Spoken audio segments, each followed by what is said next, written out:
नमस्कार, स्वागत है आप सभी का। मैं हूं आपके साथ रेशु त्यागी। कर्नाटक चुनाव को लेकर कांग्रेस के घोषणा पत्र पर सियासी संग्राम छिड़ा हुआ है। कांग्रेस द्वारा पीएफआई और बजरंग दल को बैन करने के मुद्दे की घोषणा पत्र में शामिल करने को लेकर उत्तराखंड के सीएम पुष्कर सिंह धामी की प्रतिक्रिया सामने आई है।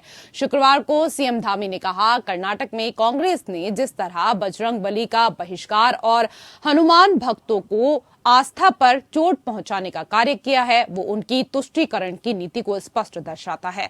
उन्होंने अपने बयान में आगे कहा, प्रधानमंत्री मोदी का धर्म और संस्कृति के उत्थान के प्रति समर्पण ही है, जिसकी वजह से आज कांग्रेस को भी हनुमान चालीसा का पाठ करने के लिए बाध्य होना पड़ रहा है। सीएम धामी ने कांग्रेस पर तुष्टीकरण का आरोप लगाते हुए करारा तंज कसा। उन्होंने कांग्रेस पर बजरंग बली के बहिष्कार और विरोध करने का आरोप लगाया। उन्होंने कहा कि कांग्रेस तुष्टीकरण की राजनीति कर रही है। बता दें कि कर्नाटक विधानसभा चुनाव से पहले अपने घोषणा पत्र में कट्टर इस्लामिक संगठन पीएफआई को बैन करने की बात कही गई थी। इसके अलावा कांग्रेस ने उसमें बजरंग दल को भी बैन करने की बात रखी, जिसे लेकर कांग्रेस के भीतर से ही विरोध के स्वर उठने लगे थे। सियासी पंडितों की माने तो एक तरफ जहां कर्नाटक के चुनावी परिणाम कांग्रेस के पक्ष में जाते दिख रहे थे, वहीं इस मुद्दे पर अब खुली सियासत होने का खामियाजा कांग्रेस को भुगतना पड़ सकता है।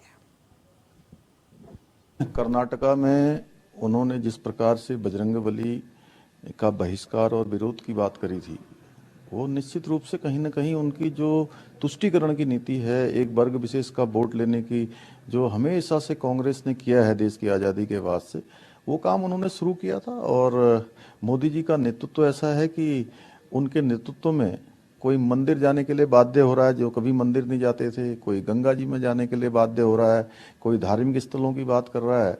और वहीं कांग्रेस भी आज जो है केवल और केवल दिखावे के लिए और मोदी जी के कारण से उनको भी हनुमान चालीसा करने के लिए बाध्य होना पड़ रहा है। उधर गन्ना भुगतान और किसानों के बकाया की मांग को लेकर कांग्रेस ने बड़ा ऐलान किया है। रुड़की पहुंचे पूर्व सीएम हरीश रावत ने कहा कि कांग्रेस किसानों की मांग को लेकर कई किसान संगठनों के साथ मिलकर 9 मई को इकबालपुर गन्ना मिल में 24 घंटे का धरना प्रदर्शन करेगी। हरीश रावत ने बताया कि किसानों का लगभग 200 करोड़ रुपया गन्ने का बकाया चल रहा है, जिसके भुगतान और किसानों को बोनस दिलाने की मांग की जाएगी। इसी के साथ ही हरीश रावत ने बीजेपी पर निशाना साधते हुए कहा कि बीजेपी हमेशा जिहाद क्यों करती है, निर्माण क्यों नहीं करती। रुड़की इकबालपुर क्षेत्र की सड़कों में गड्ढों को भरने का सरकार कब कार्य करेगी? ये दुर्भाग्यजनक है। और सत्ता, यदि आपसे भूल हुई, आपने गलती की है तो उसको स्वीकार करना चाहिए। आप सत्ता के दम पर पीड़ित को थाने में तो बंद कर सकते हैं, लेकिन जनता की आवाज़ को बंद नहीं कर सकते। सारा राज्य आहत महसूस कर रहा है और ये गंभीर घटना है, ये गंभीर घटना है। और इस मामले को लेकर के कांग्रेस सड़कों पर है और इस मुद्दे को कांग्रेस बहुत शिद्दत से उठा रही है। उधर कांग्रेस प्रदेश अध्यक्ष करण महारा ने एक बार फिर से बीजेपी के ऊपर गंभीर आरोप लगाए हैं। करण महारा ने आरोप लगाते हुए कहा कि एक तरफ जहां दिल्ली में सांसद बृजभूषण शरण सिंह के ऊपर महिला पहलवान आरोपों की झड़ी लगा रही हैं, वहीं जगह जगह बीजेपी के नेताओं पर तमाम आरोप लग रहे हैं। उत्तराखंड में बीजेपी के वरिष्ठ नेता और कैबिनेट मंत्री प्रेमचंद अग्रवाल के आए दिन मारपीट के वीडियो सोशल मीडिया पर लीक होते हैं, लेकिन सत्ता के नशे में धुत बीजेपी इसका कोई जवाब नहीं देती। करण महारा ने कहा कि बीजेपी सत्ता के नशे में है, जिसका खामियाजा जनता को भुगतना पड़ रहा है।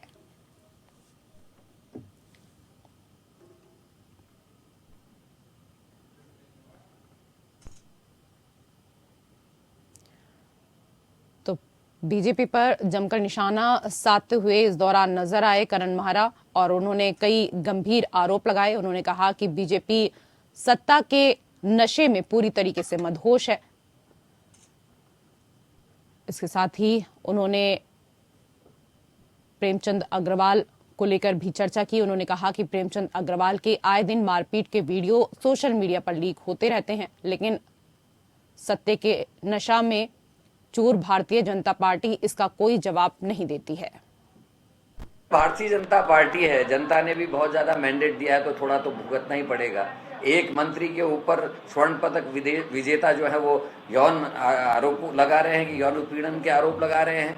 एक लड़की अपनी बेटी के डीएनए टेस्ट के लिए दर दर भटक रही है और एक मंत्री जो है वो कभी बैकडोर भर्ती घोटाले में उनका नाम आ जाता है विधानसभा के, और कभी वो सड़कों में मारपीट पे आते हैं। अभी 1-2 साल पहले किसी अपने ही कार्यकर्ता के साथ इधर कहीं आसपास ही हरिद्वार के आसपास कहीं गाली गलौज करते हुए भी एक वीडियो आया था। टेम्परामेंट ठीक नहीं है और अति उत्साही हो गए हैं लगातार जीत से, और न जनता दिख रही है न पब्लिक दिख।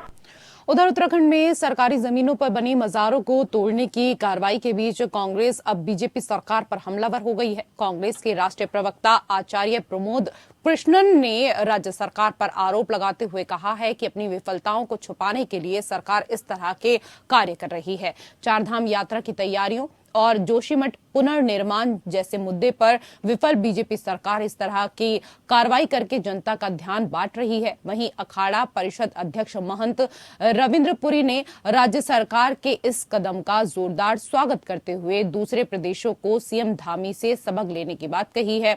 बता दें कि उत्तराखंड में इन दिनों अलग ही माहौल है। हरिद्वार जिले में सरकारी जमीनों पर बनी कई मजारें जमींदोज की जा रही हैं। दरअसल मुख्यमंत्री पुष्कर सिंह धामी ने कुछ दिन पूर्व राज्य भर में सरकारी संपत्तियों और जंगलों में बीते कुछ सालों में बनी मजारों को तोड़ने के आदेश दिए थे। तोड़ने में विश्वास रखती है, चाहे वो सामाजिक समरसता का ताना बाना हो उसे तोड़ते हैं, चाहे वो काशी में उन्होंने मंदिर तोड़े, ऐसे उत्तराखंड में मजारों को तोड़ रहे हैं।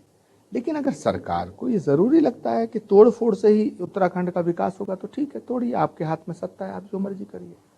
अव्यवस्थाओं को छुपाने के लिए भी ये सब चीजें हो रही हैं। हाँ, मैं उत्तराखंड के मुख्यमंत्री जी से कहूँगा कि वो चार धाम यात्रा की व्यवस्था अच्छी करें, वो गंगा मैया की स्वच्छता का ध्यान रखें, लाखों करोड़ों लोग यहाँ तीर्थयात्री आता, उनकी व्यवस्थाओं पर ध्यान दें, जोशीमठ के पुनर्निर्माण की बात करें, और पूरे जो पहाड़ों के साथ प्रकृति के साथ जो खिलवाड़ हो रहा है उसको रोकने में अपना ध्यान लगाएं। तो हरिद्वार में सरकारी जमीन पर बनी मजारों को हटाने की कार्रवाई से नाराज मुस्लिम समाज के प्रतिनिधियों ने विधायक उमेश कुमार के नेतृत्व में रोशनाबाद स्थित डीएम कैंप कार्यालय पहुंचकर अपना पक्ष रखा। मुस्लिम समाज के प्रतिनिधियों ने मांग की कि जिला प्रशासन केवल उन्हीं मजारों पर कार्रवाई करे जो 2008 के बाद सरकारी संपत्तियों पर बनी है। दरअसल पिछले एक हफ्ते में जिला प्रशासन द्वारा सरकारी संपत्तियों पर बने कई धार्मिक स्थलों को अवैध अतिक्रमण के चलते तोड़ा गया है। इन धार्मिक अतिक्रमण में कई मजार भी शामिल हैं। आज हम डीएम साहब से मिले हैं। मजार जो उत्तराखंड के अंदर तोड़े जा रहे हैं उसी सिलसिले में हरिद्वार में जो मजार तोड़ा जा रहा है जिसको लेकर नोटिस दिया गया है, तो उस सिलसिले में हम डीएम साहब से मिले थे कि सर ऐसी कार्रवाई न की जाए, क्योंकि हमारे बुजुर्गान दीन के मजार हैं, उन्हें नहीं तोड़ा जाना चाहिए, क्योंकि ये मजार पुराने हैं और इन्हीं की वजह से उत्तराखंड और पूरे हिंदुस्तान की गंगा जमुना तहजीब कायम है। इन मज़ारों से सिर्फ मुस्लिम समुदाय की नहीं, हर धर्म की आस्था जुड़ी हुई है। हर धर्म के लोग इन मज़ारों पर आते हैं, अपनी मन्नतें मांगते हैं और दुआएं मांगते हैं। तो उस सिलसिले में हमारी आज डीएम साहब से मुलाकात हुई थी। विधायक उमेश कुमार जी के साथ हम लोग आए थे यहाँ पर, शादाब भाई और तमाम ही लोग हमारे साथ यहाँ पर हारून खान जी के साथ हाजिर हुए थे। यहाँ डीएम साहब से मुलाकात की हमने, तो उसमें डीएम साहब ने हमें प्रस्ताव दिया है। डीएम साहब से समय लेकर बात हुई थी कि जो प्राचीन स्मारक हैं, जो पुराने स्मारक हैं, जहाँ पर लोग बहुत पुराने समय से अपनी आस्था प्रकट करते आ रहे हैं, और जो विकास है, जो सड़कें हैं वो आज आई हैं, लेकिन अगर कोई चीज़ 50 साल पहले से है तो हमें उसके प्रति संवेदनशील होना चाहिए। संवेदनशील हमें एक ही मुद्दे पर नहीं, कोई भी आस्था, किसी भी धर्म की, किसी भी समाज की आस्था का कोई प्रतीक है, उसके प्रति हमें संवेदनशील होकर सोचना चाहिए, विचार करना चाहिए, समाज के साथ बैठकर एक रास्ता निकालने की बात करनी चाहिए। और अगली खबर रामनगर से है, जहां हल्द्वानी से यात्रियों को लेकर रामनगर आ रही उत्तराखंड परिवहन निगम की एक बस की पिकअप से भिड़ंत हो गई, जिसके चलते गंभीर हादसा हो गया है। हादसा इतना जबरदस्त था कि लोगों में अफरा तफरी मच गई। तो वहीं दोनों वाहनों की भिड़ंत के बाद रोडवेज की बस पैराफिट तोड़कर काफी नीचे गिर गई, जिसके बाद बस में सवार यात्रियों में चीख पुकार की आवाज तमाम लोगों को सुनने के लिए मिली। इस दौरान मौके पर स्थानीय लोग भी पहुंचे। वहीं सूचना मिलने पर पुलिस भी मौके पर पहुंची और बस में मौजूद यात्रियों का रेस्क्यू कर घायलों को उपचार के लिए जिला सरकारी अस्पताल में भर्ती कराया गया है। तो तस्वीरें आज ये जो नया कोसी बैराज है रामनगर में, इससे पहले एक डीसीएम की और रोडवेज की गाड़ी की टक्कर होगी, जिससे रोडवेज की गाड़ी अनियंत्रित होकर पैराफिट तोड़ के नीचे गिर गई है, जिसमें बस चालक की डेथ हो गई है और उसमें से 7-8 सवारियों को मतलब मामूली चोटें आई हैं, जिनको इलाज के लिए अस्पताल भिजवा दिया गया। मैं कंडक्टर हूँ गाड़ी का। गाड़ी में 16 सवारी थी, हमें दोनों को मिला के 18 हो गए, पूरे थे 18 गाड़ी में। आगे से जैसे ही वो ओवरटेक करता हुआ आ रहा था कैंटर वाला, हाँ पिकअप, हमने पूरी ड्राइवर साहब ने पूरी अपनी साइड ले ली गाड़ी, लेकिन तब भी वो टक्कर होने के बाद गाड़ी नीचे गिर गई। और इस खबर पर ज्यादा जानकारी के साथ हमारे सहयोगी राजीव इस वक्त फोन लाइन पर जुड़ चुके हैं। राजीव, सबसे पहले ये बताइए कि जो यात्री घायल हुए हैं उनकी स्थिति फिलहाल कैसी है? राजीव, आवाज मिल पा रही है आपको? जी जी जी जी राजीव, घायलों की स्थिति कैसी है? घायलों की अब तो जो है उपचार के बाद सब अपने घर चले गए हैं ऋषु जी। और इसमें चालक की दर्दनाक मौके पर जो बस चालक था उसकी मौत हो गई है। और जो बस में प्रत्यक्षदर्शी जो यात्री थे उनका कहना है कि जो पिकअप वाला है काफी अनियंत्रित होकर तेज रफ्तार से गाड़ी चला के ला रहा था और बचाने का ड्राइवर ने जो बस चालक था उसने बचाने का प्रयास भी किया, लेकिन उसके बावजूद भी पिकअप गाड़ी की स्पीड इतनी तेज थी कि वो रोडवेज से टकरा गई और इतना जबरदस्त भिड़ंत हुई कि रोडवेज पैराफिट तोड़कर नीचे गिर गई। हालांकि जो है कोई किसी प्रकार का कोई एक बड़ा हादसा नहीं हुआ, लेकिन फिर भी बस चालक की दर्दनाक इसमें मौत हो गई है। और उसके बाद प्रशासन पूरा अमला मौके पर पहुंचा और घायलों को रामनगर के सरकारी अस्पताल लाया गया था, जहां उपचार के बाद सभी अपने घर चले गए। जी, इस में बस चालक की मृत्यु हुई है। राजीव, जैसा कि अभी आपने बताया कई लोग घायल भी हुए हैं। बस में लगभग कितनी सवारी उस दौरान होंगी? मैं आपको बताऊं, जो परिचालक कर्मपाल का कहना है, उसका कहना है कि ड्राइवर और कंडक्टर समेत बस में 18 लोग सवार थे, 16 यात्री और 2 स्टाफ लोग इसमें मौजूद था। जी, बहुत शुक्रिया तमाम जानकारी के लिए राजीव।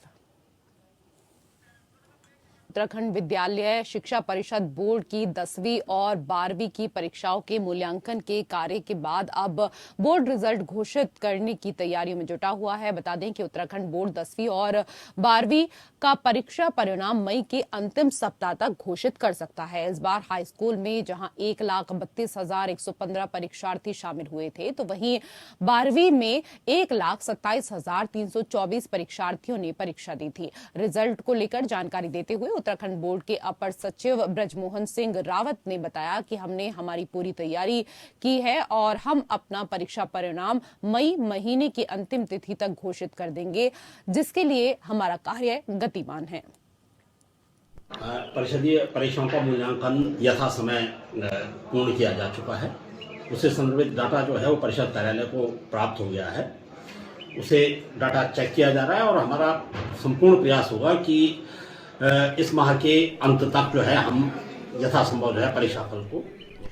उधर रानीखेत क्षेत्र में पिछले 2 महीने से चोरों के हौसले लगातार बुलंद थे, जिसके चलते पुलिस लगातार चोरों को पकड़ने की फिराक में जुटी हुई थी। इसी कड़ी में जिला पुलिस और एसओजी टीम ने कार्रवाई करते हुए शातिर चोर को पकड़ा है। पिछले 2 महीने में रानीखेत क्षेत्र के पोस्ट ऑफिस, मचखाली, नैनीताल बैंक, सदर बाजार, डाकघर, इसके अलावा जिला सहकारी बैंक बिंता में ताला तोड़ने की और चोरी का प्रयास करने वाले चोर को एसओजी टीम अल्मोड़ा और रानीखेत पुलिस ने गिरफ्तार कर लिया है। चोरी में इस्तेमाल सारे औजार भी इससे बरामद किए गए हैं।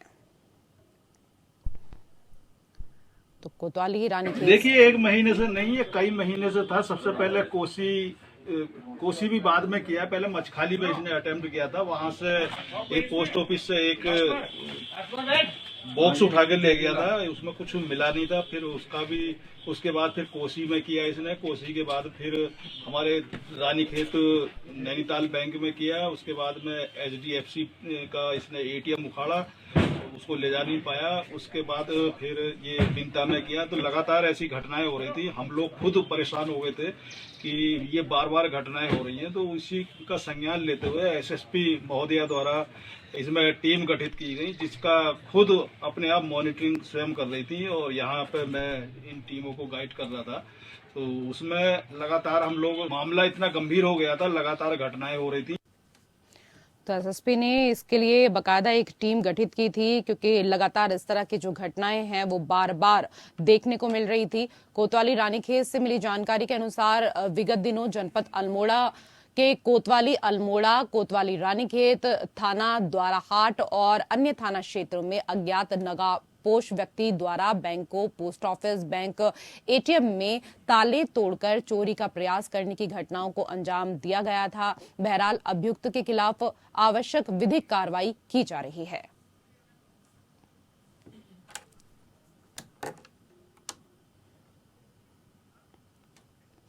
और उधर चारधाम यात्रा को लेकर प्रशासन किसी भी तरह की लापरवाही बरतना नहीं चाहता। चारधाम यात्रा के चलते लाखों की संख्या में श्रद्धालु उत्तराखंड का रुख कर रहे हैं। हजारों की संख्या में वाहन नेशनल हाईवे नारसन मंगलोर से होते हुए देवभूमि उत्तराखंड में प्रवेश कर रहे हैं। ऐसे में प्रशासन ने हाईवे के आसपास अवैध अतिक्रमण पर कड़ी कार्रवाई करनी शुरू कर दी है। मंगलोर कस्बे में प्रशासन की टीम ने नगर पालिका टीम के साथ मिलकर सर्विस लाइन पर अवैध रूप से किए गए अतिक्रमण पर बुलडोजर चला दिया। अवैध अतिक्रमण अभियान के बाद व्यापारियों और प्रशासन के बीच नोकझोंक भी हुई। अतिक्रमण अभियान पर पहुंचे ज्वाइंट मजिस्ट्रेट रोड की अभिनव शाह ने बताया कि चारधाम यात्रा को लेकर हाईवे पर किसी भी तरह का अतिक्रमण होने नहीं दिया जाएगा और यह कार्रवाई लगातार आगे तक चलती रहेगी।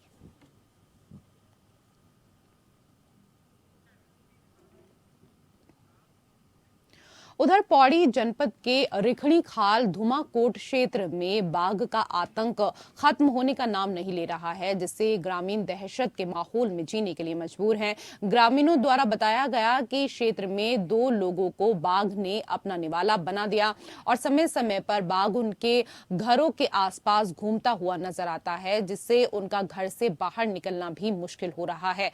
वहीं गढ़वाल वन प्रभाग पौड़ी की टीम घटना के बाद से ही क्षेत्र में लगातार गश्त कर रही है। बाघ की गतिविधियों को ट्रैक करने के लिए ट्रैप कैमरे भी लगाए गए हैं। साथ ही लोगों से अनुरोध किया जा रहा है कि वह देर शाम घर के बाहर ना निकलें, ताकि कोई अप्रिय घटना क्षेत्र में ना घटे। हालांकि एक बाघ को इस दौरान पकड़ा भी गया है। रिखणी खाल क्षेत्र एक काफी बीहड़ क्षेत्र में आता है और इसमें बाघ की गतिविधियां निरंतर रहती हैं, लेकिन कुछ दिनों से यहाँ पर आदमखोर बाघ ने 2 घटनाएं की हैं, एक ग्राम डलाब में और एक नैनीनाना में, जो कि बहुत दुर्भाग्यपूर्ण है। और ये जो बाघ है ये यहाँ का लोकल ना हो करके इसे लोग बंगाल टाइगर के नाम से भी बोल रहे हैं, तो जिससे क्षेत्र में बड़ा दहशत बना हुआ है। लोग रातों भर जागते रहते हैं, दिन में भी इधर उधर जाने में बड़ी परेशानियां हो रही हैं और सरकार को कई बार इसके लिए अवगत करा दिया गया है। रिखणी खाल क्षेत्र में तो काफी डर का माहौल बना हुआ है और इसमें अभी शायद एक बाघ की जो है ऐसी हमें सूचना मिली है कि एक बाघ को अभी पकड़ लिया गया है, लेकिन माहौल काफी दहशत का है। हमारे पैनो क्षेत्र बोलते हैं, तो ये जुई डला गांव जो है जिसमें अभी बाघ ने लगभग 2 हत्याएं की थी, तो इसमें काफी लोगों का ऐसा जीवन चल रहा है कि स्कूलें वहाँ पे भी बंद हैं और काफी जो हमारे कर्मचारी लोग शिक्षा विभाग से आते हैं या कई गांव से इधर उधर जाते हैं, तो 2-3 लोग मिलके इधर उधर जा रहे हैं, गुट में जा रहे हैं, बाइक वाले नहीं आ पा रहे हैं, तो काफी डर का माहौल बना हुआ है। और हमारे क्षेत्रीय विधायक महंत दिलीप रावत जी हैं, जो कि वर्तमान में लगातार क्षेत्र में घूम रहे हैं और प्रशासन से, वन विभाग से लगातार टच में हैं, उनसे बातें कर रहे हैं। और इसी के साथ उत्तराखंड की खबरों में मेरे साथ फिलहाल इतना ही। नमस्कार।